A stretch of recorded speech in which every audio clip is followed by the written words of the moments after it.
Hello, welcome to Freedom in a Budget. So today's video is going to be a lot different than my typical videos. Typically, my videos are more educational, talking about money, investing, growing your income, side hustles, all of that. But this is going to be more of a personal video and bringing you along on my journey. If you have been watching my channel for the past 5 years, I can't believe I've been on YouTube for 5 years now. It is incredible. But I have brought you along the journey of learning how to make a budget, learning how to pay off debt, becoming debt-free, cash flow my wedding, cash flow my dream car, buying a house, all of that. I've brought you guys along the journey. So I want to continue bringing you along the journey. So we have a new financial goal, which I am so excited for. I have become obsessive about it. Jamie is like, you need to calm down because it's all honestly like all I can think about right now. I was up at 3 o'clock in the morning, like making spreadsheets in my head and couldn't sleep and really wanted to get up and make those spreadsheets.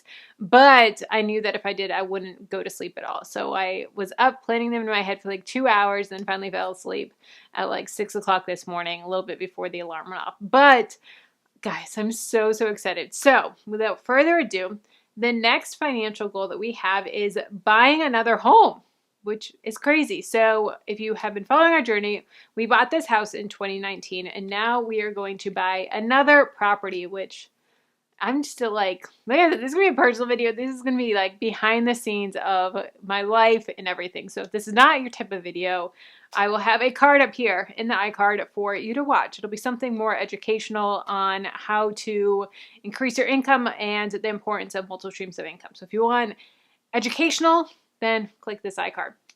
But if you don't want that, then you want to follow my journey, keep on watching. So we're buying a second property and we're buying an investment property. So we have been thinking about this for quite a while now, but we actually wanted to do a rental property. So we wanted to buy another house and rent it out, become landlords. And we were really excited for that, but we live in South Florida and South Florida is expensive. So we knew that it was something that we really wanted, but we weren't saving too aggressively for it. Then I went on a girls trip. So I last week went on a girls trip with Sarah, Budget Girl. Y'all know I love Sarah, Budget Girl, and Whitney Hansen from Money Nerds. And we went to the Grand Canyon. It was a blast. It was so much fun. So like, it's amazing the relationships that you make on YouTube. Like these are YouTube friends that I have. It's so cool. So we went on a girls trip to the Grand Canyon last week. And we talked a lot about real estate. They are both really into short-term rentals. Sarah is house hacking with a duplex that she owns. She lives in one half and then is renting out the other, and then she's looking for another property as well. She's more into like the tiny home space. And then Whitney is into the glamping, and she's actually building a dome and gonna be renting it out, which is so cool. I'm a little too bougie for that. I don't know how I'd do. I would do for like a couple days, but other than that, like I couldn't do that a long time. But we talked about real estate almost the whole trip, which was so fun. Talk about properties and this and that. I learned so much on that trip and it got me fired up. And so when I came home, I talked to Jamie and I was like, babe, let's think about this. Let's think about doing this. And he was like, I am all in. And it's crazy because you can actually make so much more money with Airbnbs than you can with long-term rentals. So it's short-term rental versus long-term rental. So I'm going into the short-term rental game. And honestly, like this just is so much more me. And I love hospitality. I love that aspect of being a landlord and owning a home. I love the interior decorating. I love the little details that you put into the home to make their stay a lot better. And I think about the Airbnbs that I've stayed in. I've stayed in quite a few. There's some Airbnbs that we've stayed in that have just gone above and beyond and it made it so cozy, so nice. And then otherwise I'm like, seriously, like you couldn't give us like hand pump soap, like seriously, you only gave us a bar of soap to wash our hands with. Like little things like that where I just want to use it and I want to go above and beyond. I want their stay at our Airbnb to be nicer than their stay at home. Like I want nicer fluffy towels. I want nicer soft sheets. I want a smart home aspect. I want all of these little details. I want a big basket with snacks when they walk in the door and a fridge full of drinks and waters and juices and different things like that. Like I want that hospitality aspect of it. Like that just gets me so excited. So we are looking to buy a property, and this has been quite a journey, even within the past week, of how this has morphed in the past week. So originally we were thinking of doing it an hour north of us because, like I said, we live in South Florida, and South Florida is very expensive. I have friends that buy properties in like West Virginia for like $10,000, and I'm like, that wouldn't even be a driveway here. Like maybe a mailbox you could get for that price, but it's very expensive where I live. Our house here, this house was $372,000. Now that's like a very basic starter home. You know, to get another house, we would have to be getting between $300,000 and $400,000. So we were looking an hour north of us. An hour north of us is a lot smaller town, smaller community, but it is a beach town. It is a beach community. So with that being said, we would have to downsize a little bit with that, going to a smaller community, and the rentals may not be as good up there. Then I was pricing out down here, so not necessarily in my area, but maybe 45 minutes south of us. And it turns out that that market is actually really, really good. And we can get a condo in that area for between $150,000 and $200,000, which we are totally good. That is totally within our price range. And I was really surprised, but looking through Airbnb, it looks like we can get the same amount for a house versus a condo. I was looking at houses versus condos, and the nightly rate was exactly the same. It seems like people don't care about what type of property it is as long as you have the whole house. So that's what they really care about. Is it renting one room, or do you have the whole place to yourself? And as long as you have the whole place to yourself, they don't really care if it's a condo or a house. And the prices were reflective of that, which was crazy.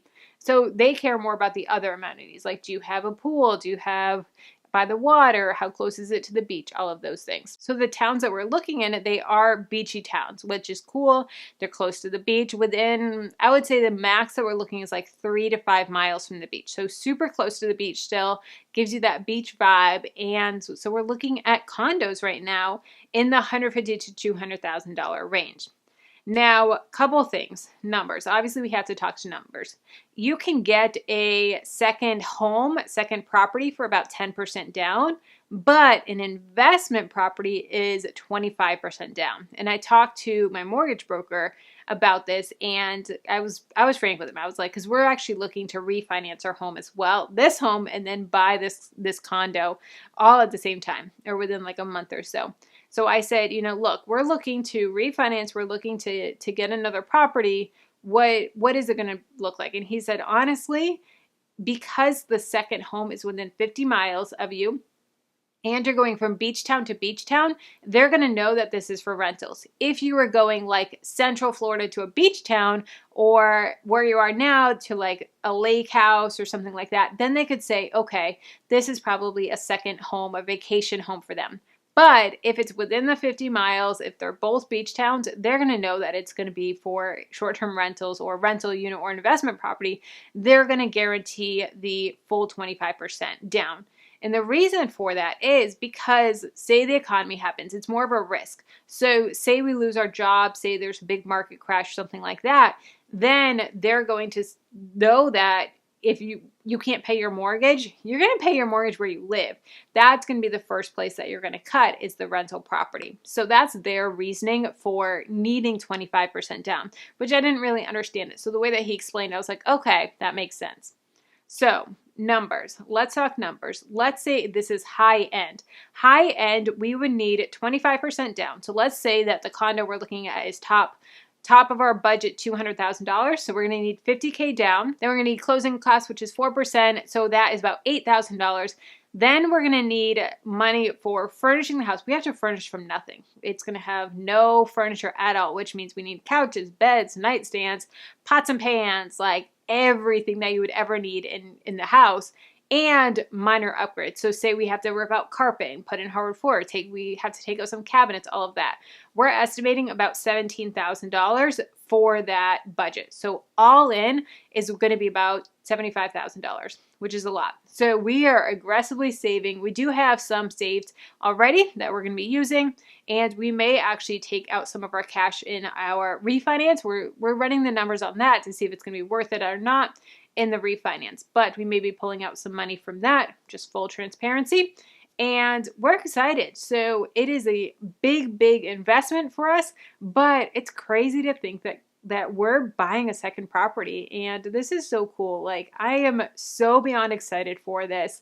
The numbers are insane. You can make so much money. I was running numbers. There's a website called airdna.co, and you can put in the address and all of that, and it'll tell you the occupancy rate, what the average is.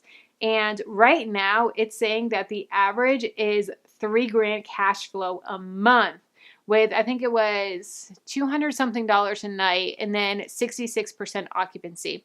So with those numbers, total revenue, net revenue is $3,000 a month on average, which is just crazy to me.